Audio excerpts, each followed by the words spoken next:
And that's why Matthew and I are arguing. I just don't get it! Matthew, all I want is an apology.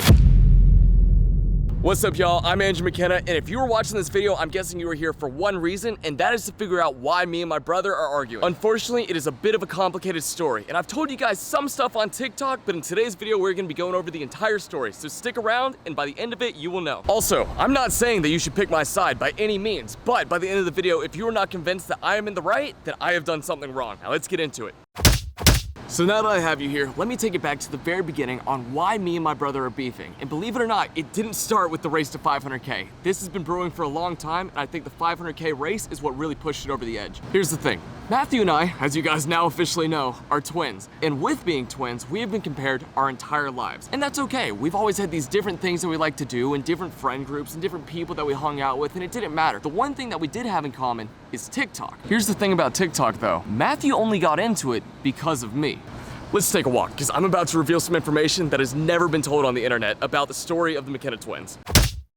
Here's the thing about my brother Matthew McKenna's account. It's the account that now has 500,000 followers, as you guys know it, and you guys know it as Matthew McKenna. The crazy thing about that account, though, is it didn't start as Matthew McKenna. It started as McKenna Twins, because that was a joint account between me and my brother, and we made videos together and grew that account to 250,000 followers. I don't know if you guys are connecting the dots, but that means that out of those 500,000 followers that Matthew has been showboating and rubbing in my face, 250,000, aka half of the followers, came from the videos that me and him made together. Doesn't exactly seem like he's allowed to rub 500,000 in my face, right? There's more. I don't know if you guys have thought of this, but there's actually a reason why Matthew and I have separate accounts. And it's not because we wanted to go in our own separate ways. The reason that we have separate accounts is because Matthew didn't like to put in the work whenever we had a joint account. And you know, that just kind of rubbed me wrong. I was kind of upset because I knew what TikTok could be and I knew what TikTok could provide, aka my car that's over there. Example A and example B, and it doesn't even matter. But Matthew didn't want to put in the work, and I got kind of sick of it. And I made my own account, which is the account that you guys know today, at Andrew McKenna with 2 W's. Make sure to go follow that. The difference between mine and Matthew's account is I grew mine all by myself, while he had the 250,000 lead in followers, which I helped him get. I wasn't upset about it, but now that he wants to rub 500,000 in my face, I think I should expose the truth. The truth is, the only reason that Matthew is still making videos today is because we ran an experiment together since his account was dead. I know that might be confusing, but stick with me, I'm gonna explain. Matthew's account had 250,000 followers, yes, but he wasn't making videos and he wasn't getting any views. My account had 120,000 followers and I was getting some pretty insane views. At one point in time, I was averaging 1 million views a day for 60 days straight, and that was ludicrous at the time. Here's where the experiment comes in. Matthew's account was completely dead. He wasn't posting much, or if he was, it was getting under 1,000 views. And for 250,000 followers, that's kind of terrible. TikTok, though, had just released this new program where they said they would pay significantly more money if you uploaded minute-plus long videos. And I was like, you know what? That'd be awesome. But at the time, I was making 10-second videos and they were doing great. And I was scared that if I switched it up, then suddenly I wouldn't be making any money and I wouldn't be getting any views. The great thing about that, though, is Matthew wasn't getting any views already, which means he also wasn't making any money, so we might as well experiment on his account, right? If you guys are following, then I think you're starting to see where this is going. Because Matthew's account was dead, and because he wasn't getting views or money, I decided to go to him and be like, hey, I want to test out this experiment on your account and just see how it performs. So,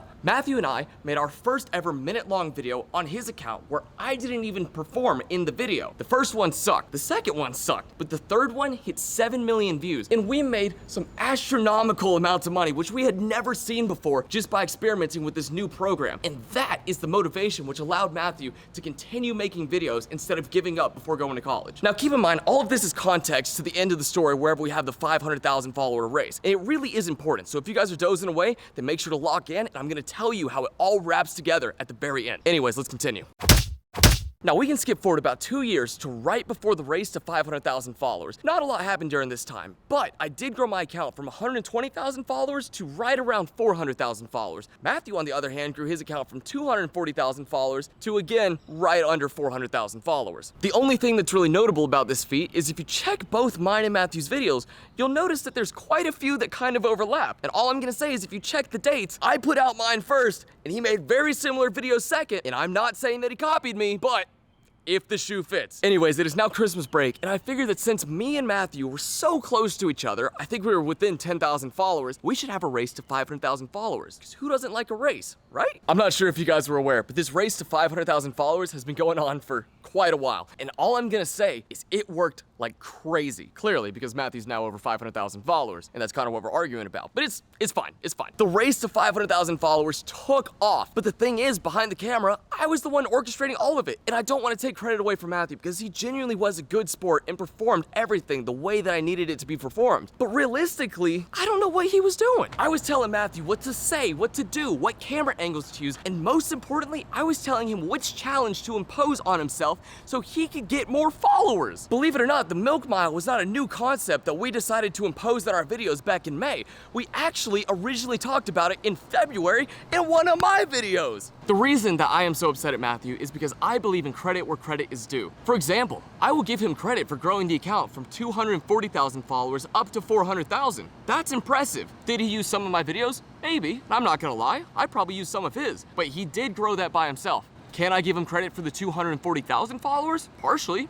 He was there, but I can't give him all the credit because I was there too, you know? But the biggest thing that I just am kind of upset about him taking credit for is the fact that he wants to say that he grew to 500,000 followers on his own, when realistically, I was behind the camera telling him what to do. Sorry. And I know some of you are gonna say, well, if you orchestrated all of it, then why did he beat you? I'll admit, it was a little unplanned, because at the time, whenever we started the race back up in May, he had 440,000 followers and I had 460,000 followers. And I thought that a good underdog story would do numbers on TikTok.